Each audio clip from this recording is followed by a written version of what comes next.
తెలంగాణలో స్థానిక ఎన్నికల్లో గెలుపు కోసం అభ్యర్థులు చేసే ప్రయత్నాలు ఆసక్తికరంగా మారుతున్నాయి. మెదక్ జిల్లాలోని ఓ గ్రామ పంచాయతీ సర్పంచ్ అభ్యర్థి ఓటర్లని ఆకట్టుకునేందుకు ఇచ్చిన హామీలు చర్చనీయాంశంగా మారాయి.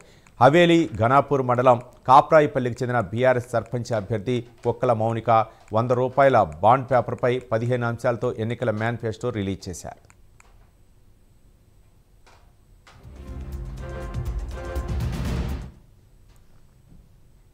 తనను గెలిపిస్తే గ్రామంలో ఎవరికైనా ఆడపిల్ల పుడితే 2,000 రూపాయలు, తీజ్ పండుగకు 20,000 రూపాయలు, ముదిరాజ్ బోనాల పండుగకు 8,000 రూపాయలు, ఎల్లమ్మ బోనాల పండుగకు 3,000 రూపాయలు ఇస్తానని హామీ ఇచ్చారు.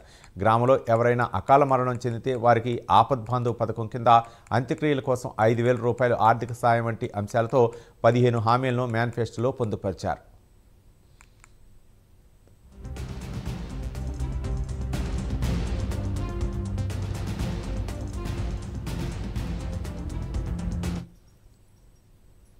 ఇవి అమలు చేయకుంటే కలెక్టర్ లేదా జిల్లా కోర్టు ద్వారా తనను తొలగించాలంటూ రాసిన 100 రూపాయల బాండ్ పేపర్ ఇప్పుడు సోషల్ మీడియాలో వైరల్గా మారింది.